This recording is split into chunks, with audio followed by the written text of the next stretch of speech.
Čauky, Javky. Minule som vám spomínala, že sa môžete z týchto horúcich dňoch osviežiť na jazero v Košiciach, ak sa tu náhodou nachádzate. No, ale zabudla som povedať, že tu máme jedno z najkrajších výbežisk. Potenciálne. Nachádza sa na takom polostrovčeku obklopenom vodou. Áno. No bolo by najkrajšie, keby... No, sa tu chodili venčironcíky a nie mládež, ktorá tu robí bordel.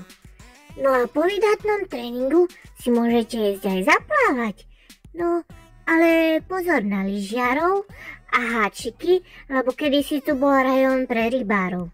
No a čo sa týka bezpečnosti, tak bránka je vždy otvorená, aj keby nebola, tak špekulant psík vie prejsť i tak, alebo preplávať.